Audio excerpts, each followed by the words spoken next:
Eran las 3:15 de la madrugada cuando oí la puerta del portal cerrarse con un golpe seco. No estaba dormido, llevaba horas sentado en la cocina, con una taza de café frío y la luz apagada, esperando ese sonido. Unos pasos rápidos subieron por la escalera, y segundos después la llave giró en la cerradura. Laura entró como si nada, con el pelo revuelto y un olor a perfume que no era suyo. No me vio, pensó que estaba dormido. La observé dejar los tacones en silencio, caminar de puntillas hacia el pasillo y entrar directa al baño. La escuché abrir el grifo de la ducha. Hasta aquí podría parecer la típica escena de una noche con amigas que se alarga más de la cuenta, si no fuera porque yo sabía que Laura llevaba 6 horas con el hombre que menos esperaba, alguien que conozco demasiado bien. El plan para esa noche no había sido improvisado. Desde hacía días tenía la sensación de que algo grande iba a pasar, y me aseguré de estar en el lugar y el momento exactos para verlo con mis propios ojos. Y vaya si lo vi. Pero para entender cómo llegué a esperar a mi mujer a las 3 de la mañana, con el corazón golpeando como un tambor, tengo que contarte lo que pasó apenas 48 horas antes, cuando un detalle mínimo, casi ridículo, encendió todas mis alarmas. Y a partir de ahí, todo empezó a caer como fichas de dominó. 2 días antes de aquella madrugada, el martes por la tarde, estaba en el taller de mi amigo Sergio revisando una factura pendiente del coche. Él y yo nos conocemos desde hace años y tenemos la costumbre de charlar mientras trabaja, así que mientras él ajustaba unas piezas le conté que Laura últimamente salía más de lo normal con las compañeras de instituto. Sergio me escuchó sin interrumpir, pero de repente dejó la llave fija y me miró con esa expresión que pone cuando no quiere decir algo pero siente que debe hacerlo. Me preguntó si yo conocía a un tal Andrés, el entrenador del equipo de baloncesto juvenil de Alcalá. Le dije que sí, que de hecho era amigo de mi cuñado y que coincidíamos en algunas cenas familiares porque entrenaba al hijo de mi hermana. Sergio tragó saliva y me dijo que lo había visto el sábado por la tarde en la cafetería frente a la estación, acompañado de una mujer que se parecía mucho a Laura. No quiso afirmarlo del todo, pero me dijo que si no era ella, era alguien idéntico. Yo intenté restarle importancia, aunque por dentro sentí como si todo el aire de la sala se hubiera quedado atascado. Pregunté más detalles y Sergio me dijo que estaban sentados en una mesa al fondo, hablando muy cerca, riéndose y tocándose las manos. Le dije que Laura había estado con las compañeras en Madrid, visitando una exposición, y que seguramente era una confusión. Él se encogió de hombros, pero en su cara vi que no estaba convencido. Salí del taller con la sensación de que algo se me escapaba y con la decisión clara de no dejarlo pasar. Esa misma noche, durante la cena, observé a Laura con más atención.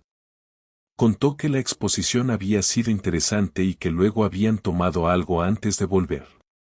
No entró en detalles, y cuando le pregunté en qué bar habían estado, respondió que en uno que no recordaba el nombre, que estaba cerca de la Plaza de España. Intenté sonsacarle un poco más, pero cambió de tema preguntándome por un informe del trabajo que le había comentado la semana anterior. Noté que no estaba cómoda hablando de su día, así que no insistí. El miércoles salí antes del trabajo y pasé por el instituto donde ella da clase. Me quedé en el coche, a una distancia prudente, hasta que la vi salir.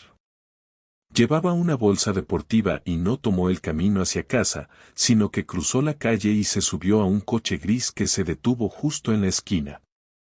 Reconocí el coche de inmediato, era el de Andrés. No me moví, dejé que se marcharan y lo seguí a cierta distancia.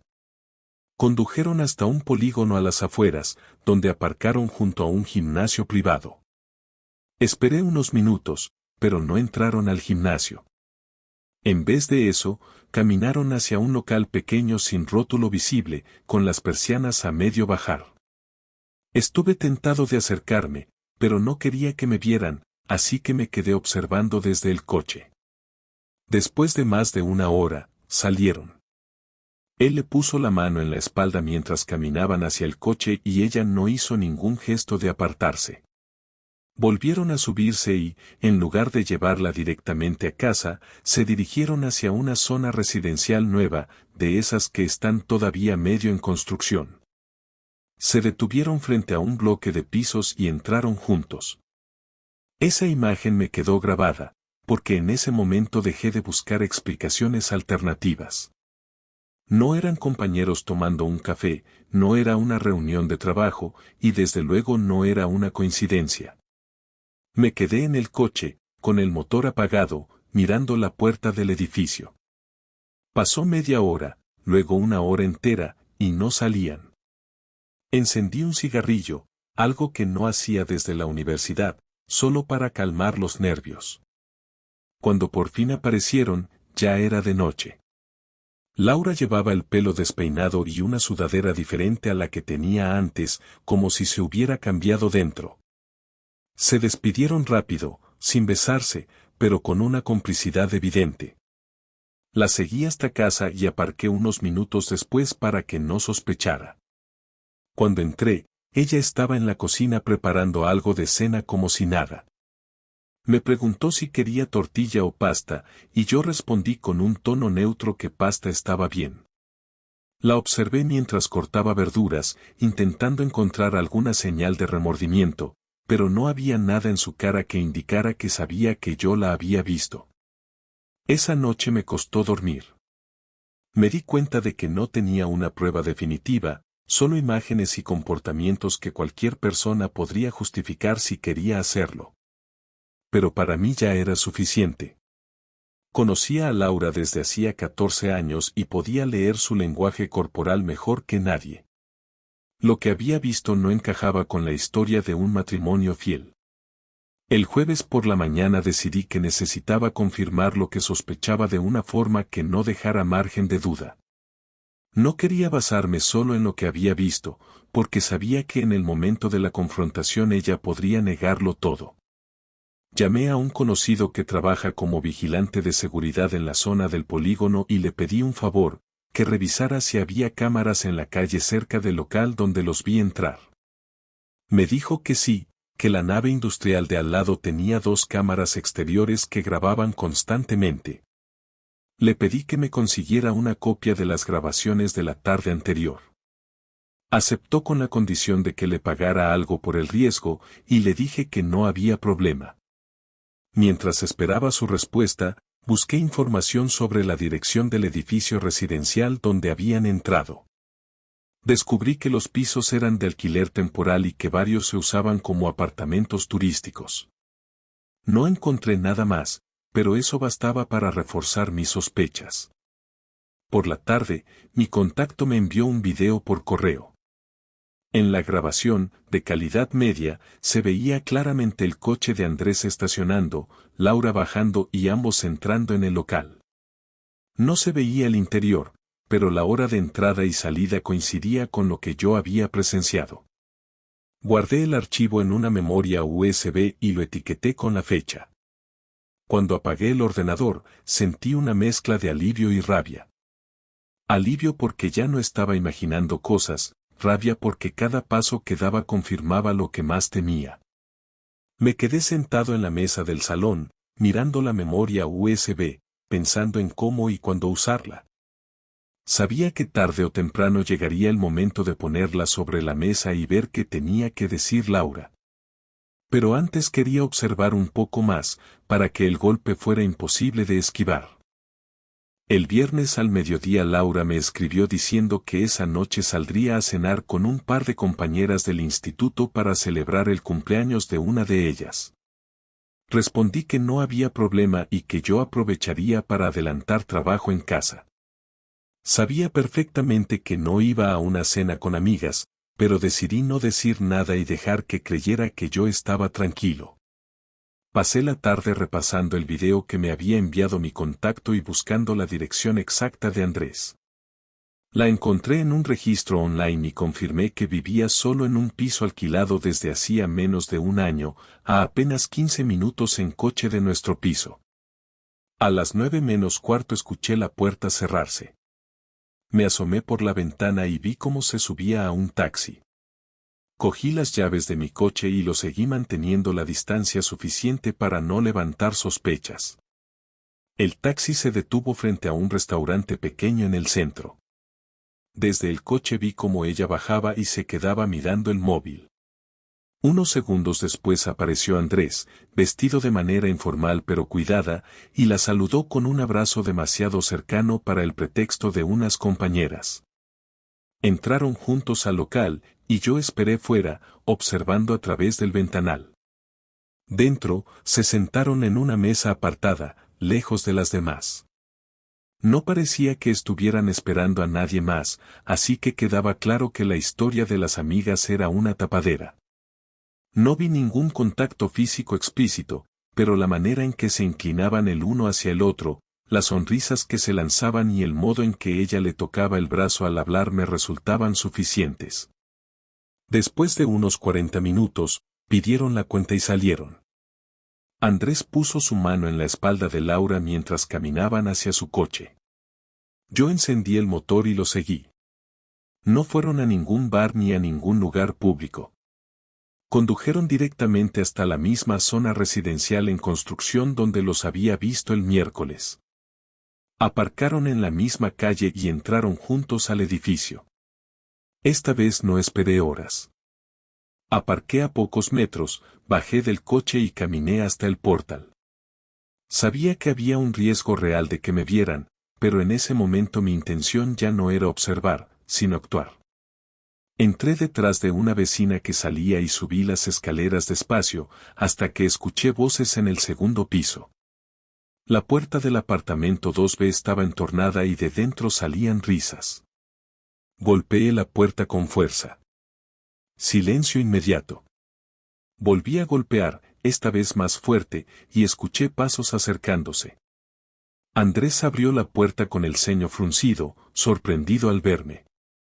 No dijo nada, pero su postura corporal lo delataba. Empujé la puerta sin pedir permiso y entré. Laura estaba en el sofá, con un vaso en la mano, visiblemente alterada al verme. Se levantó de golpe y empezó a balbucear que podía explicarlo. Explícalo ahora, le dije, mirándola fijo. Ella empezó a decir que había venido para hablar de un proyecto deportivo para el instituto, que Andrés colaboraba con ellos y que se habían reunido ahí porque él tenía material en casa. Me reí con incredulidad y le pregunté si ese era el mismo tipo de reunión que habían tenido el miércoles en el local del polígono. Su cara cambió y entendí que ya sabía que tenía información. Andrés intentó intervenir, diciendo que no era el momento de discutir y que podíamos hablar otro día. Me giré hacia él y le dejé claro que la conversación no era con él y que debía mantenerse al margen. Laura intentó acercarse para tocarme el brazo, pero di un paso atrás. Le pregunté directamente si mantenía una relación con Andrés. Dijo que no, que solo era una amistad cercana que había derivado en una atracción mutua, pero que no había pasado nada físico más allá de algún beso. Le respondí que para mí un beso ya era suficiente para considerar que había roto nuestra relación. Ella trató de minimizarlo, diciendo que había sido un error y que no quería hacerme daño. ¿No querías hacerme daño y me mientes 2 veces en la misma semana? Pregunté, sin apartar la vista de ella. El ambiente se volvió más tenso. Andrés recogió una chaqueta y dijo que iba a salir para dejarnos hablar. Laura lo detuvo, insistiendo en que no era necesario, pero él igualmente se marchó. En cuanto cerró la puerta, le dije que no había venido a escuchar excusas. Le conté que tenía un video en el que se veía cómo entraban juntos en el local del polígono y cómo pasaban más de 1 hora allí, y que además sabía perfectamente que este piso no era un lugar de trabajo. Ella se quedó callada unos segundos, mirándome con una mezcla de sorpresa y rabia. «Has estado siguiéndome», dijo al fin, con tono acusador. Le respondí que no era necesario seguirla si me hubiera dicho la verdad desde el principio. La conversación se transformó en un intercambio de reproches. Ella me acusó de invadir su intimidad y de no confiar en ella, y yo le recordé que la confianza se rompe cuando se miente. Me dijo que llevaba tiempo sintiéndose sola, que yo estaba demasiado centrado en mi trabajo y que Andrés la había hecho sentir escuchada. Le contesté que esas justificaciones no borraban el hecho de que había engañado y ocultado la verdad deliberadamente. La discusión duró casi una hora. Su tono pasó de defensivo a suplicante, diciendo que no quería perder lo que teníamos y que estaba dispuesta a cortar todo contacto con él. Le dije que no estaba seguro de que eso me bastara. Antes de irme, le advertí que si volvía a mentirme aunque fuera en un detalle, no habría conversación posible, solo un final definitivo. Ella asintió, pero su mirada me dejó claro que la historia no había terminado ahí. Salí del edificio con el pulso acelerado. En el coche, encendí un cigarrillo y me quedé unos minutos sin arrancar. Sabía que lo que acababa de pasar era solo el primer asalto, y que la herida que acabábamos de abrir no iba a cerrarse con palabras. El sábado amanecí con la decisión tomada de que no iba a dejar pasar lo ocurrido sin que Laura sintiera en la misma medida lo que era perder el control de su vida. No era una cuestión de ira momentánea, sino de devolverle con la misma moneda la sensación de estar expuesta, observada y sin poder esconder lo que realmente estaba haciendo. Sabía que limitarme a dejar la relación o a discutir no me daría ninguna satisfacción. Necesitaba un plan que no dejara lugar a dudas y que no pudiera borrar con un simple lo siento o con semanas de fingir normalidad. Lo primero que hice fue llamar a Sergio, el amigo que me había alertado de haberla visto con Andrés. Le pedí que me ayudara a obtener información sobre él. Sergio tenía conocidos en el ayuntamiento y en la Federación Deportiva local, y en pocas horas me consiguió datos sobre sus horarios de entrenamiento, redes sociales privadas y hasta el nombre del presidente del club donde trabajaba. Revisé todo con calma y encontré varias fotos recientes en las que, si uno miraba bien, se veía a Laura en segundo plano, sentada en las gradas en entrenamientos donde ella no tenía ninguna razón para estar. Guardé esas imágenes en una carpeta que comencé a llenar con todo lo que tenía. El siguiente paso fue contactar a un antiguo compañero de instituto que ahora trabajaba como periodista en un medio local. Le conté que tenía información sobre una relación inapropiada entre un entrenador de menores y una mujer casada, y que incluía imágenes y grabaciones. Él me dijo que ese tipo de material podía generar problemas legales si se publicaba sin contexto, pero que podía interesarle si afectaba a la imagen del club. Acordamos que no lo publicaría todavía, pero que guardaría una copia segura de todo lo que le diera.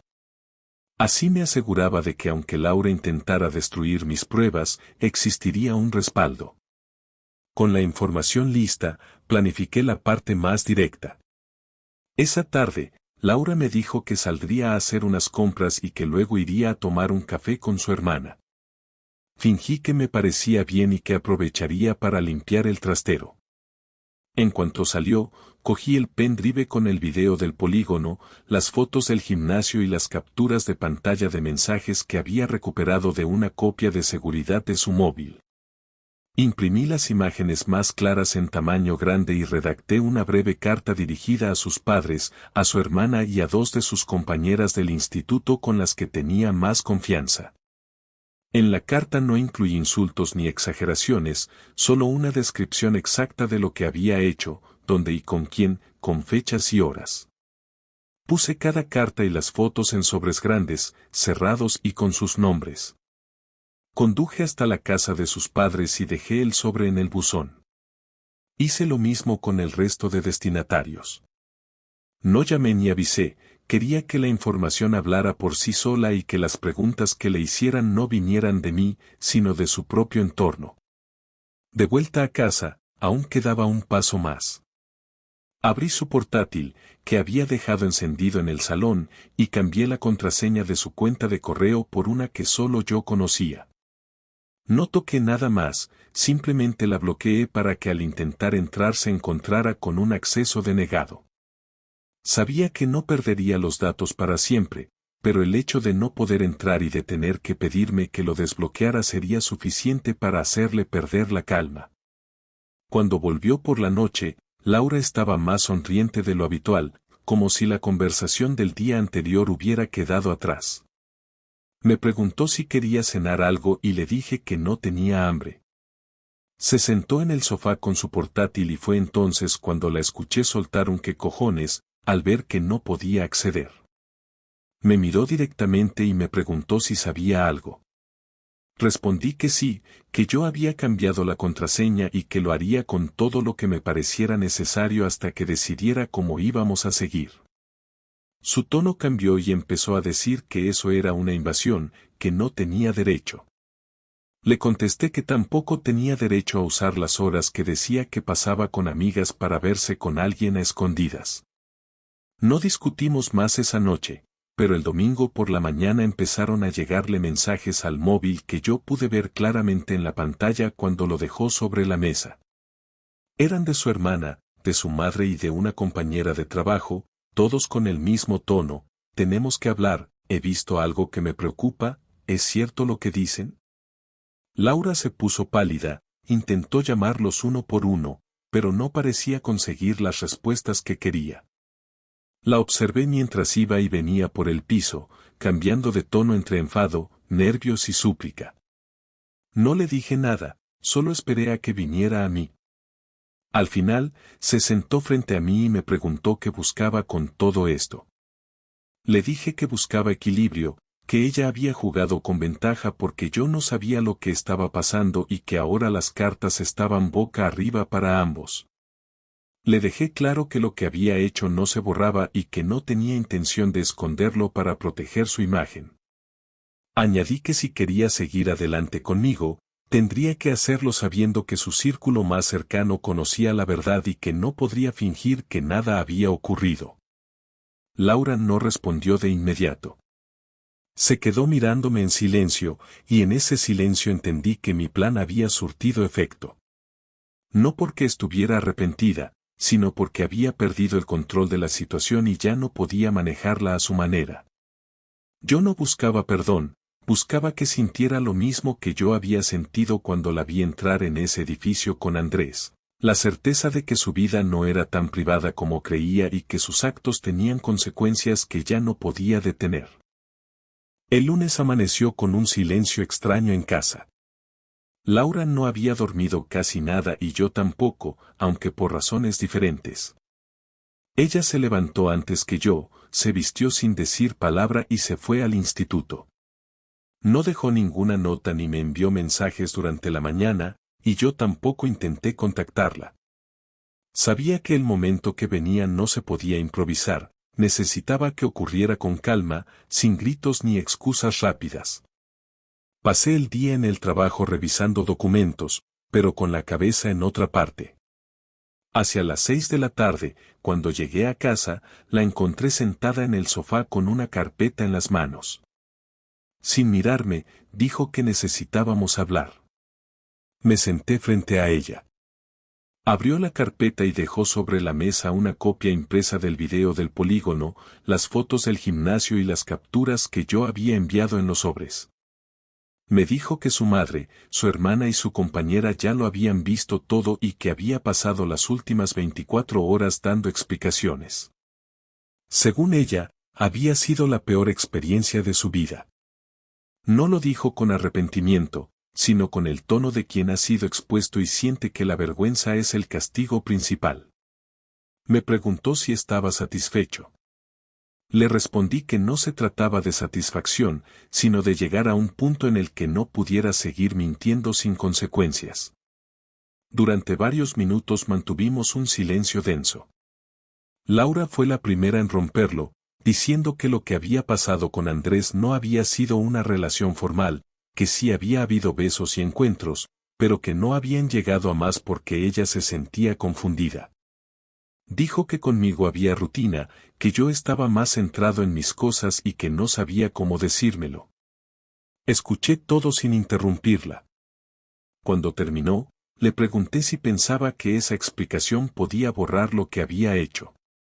Ella dijo que no, pero que quería que supiera que no había sido por falta de respeto, sino por sentirse viva de nuevo. ¿Y yo qué soy en esta historia, Laura? Pregunté. Eres mi marido, la persona con la que he compartido casi 15 años, respondió, pero me sentía atrapada en una monotonía que no sabía cómo romper. La rompiste acostándote con otro, dije sin levantar la voz, y ahora me pides que lo entienda.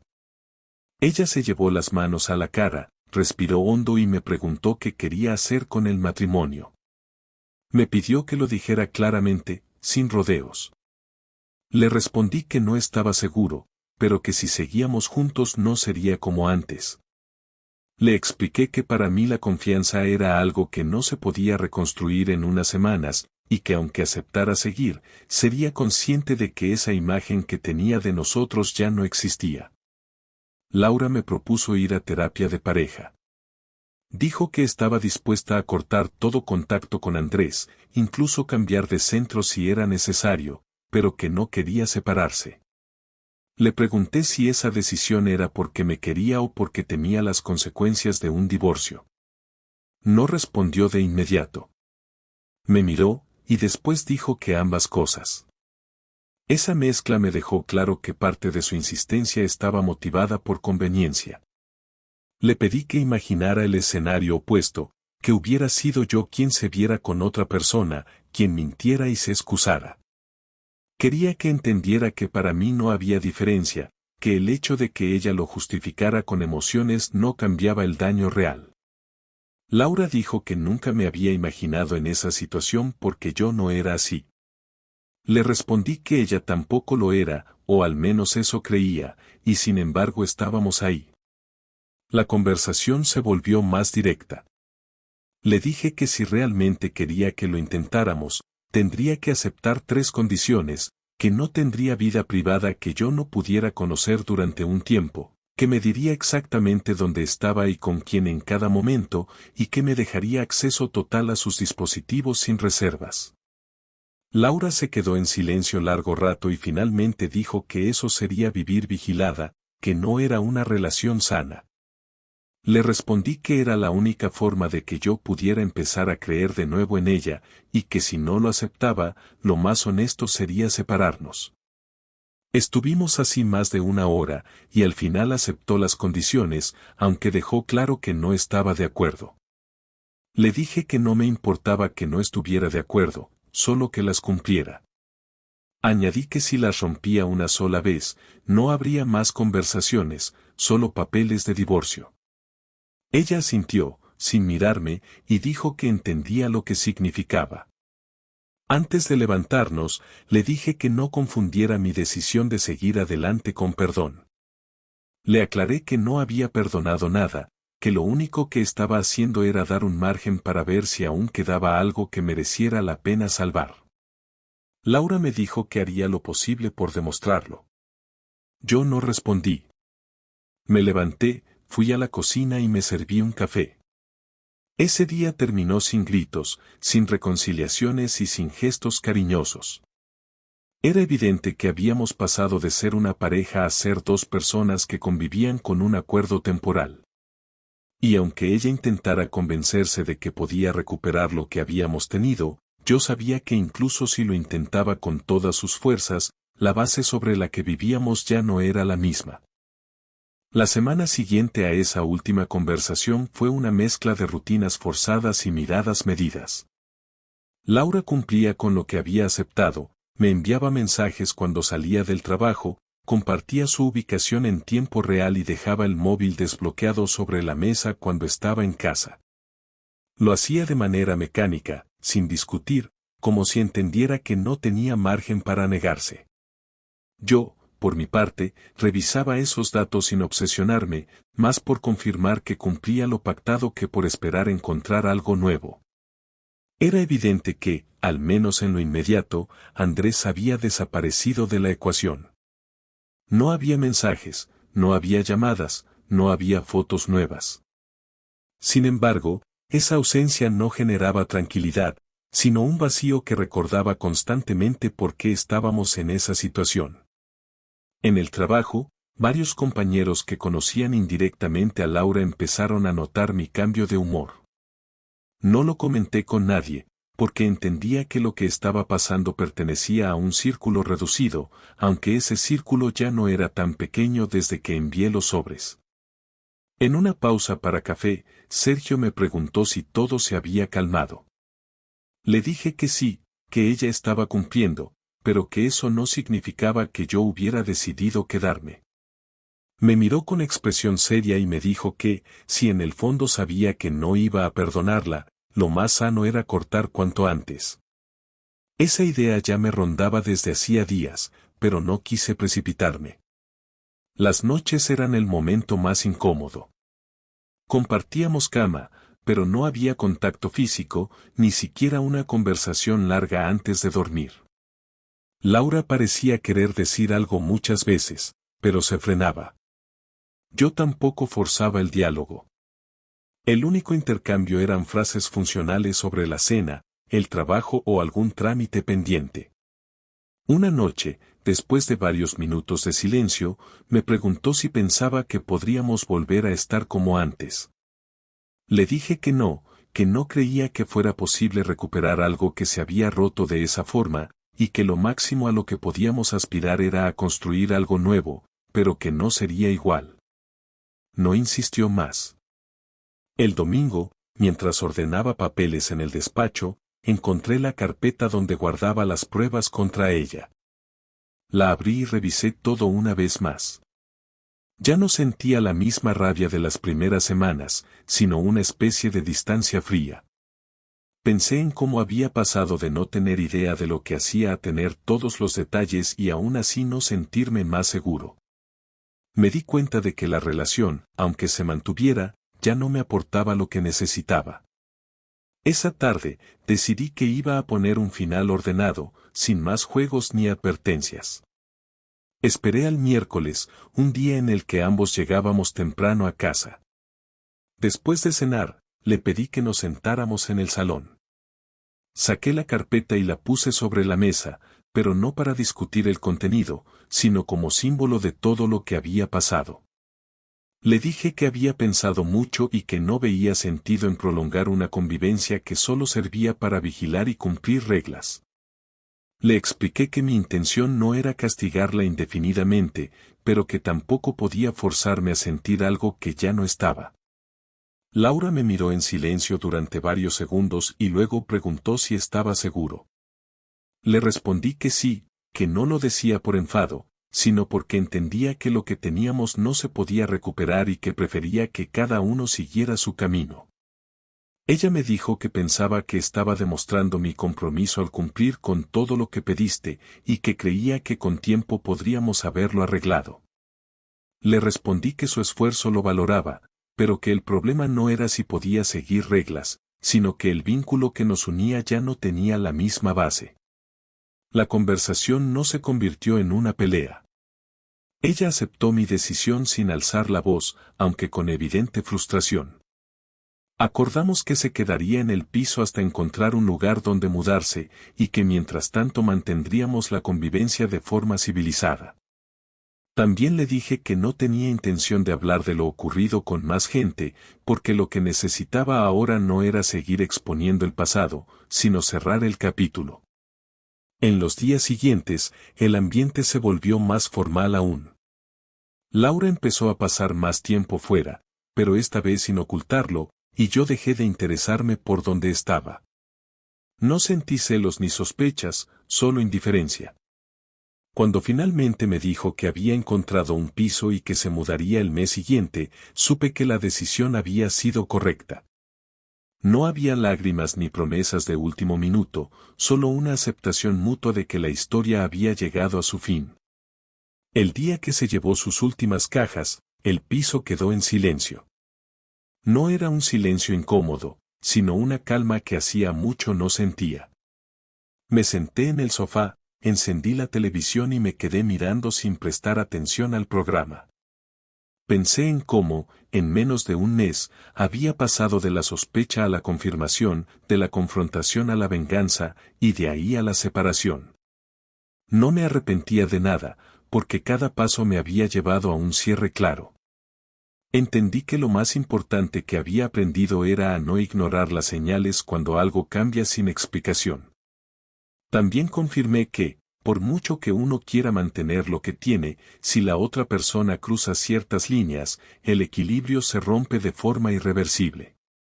Lo siguiente para mí era simple: reorganizar mi vida sin prisa, centrarme en mi trabajo y en las pocas personas que me habían demostrado lealtad en todo momento. Esa noche dormí mejor que en mucho tiempo, no porque todo estuviera resuelto de forma perfecta, sino porque ya no quedaban conversaciones pendientes ni promesas vacías que sostener. El capítulo estaba cerrado y, por primera vez en semanas, no me importaba lo que Laura hiciera o dejara de hacer.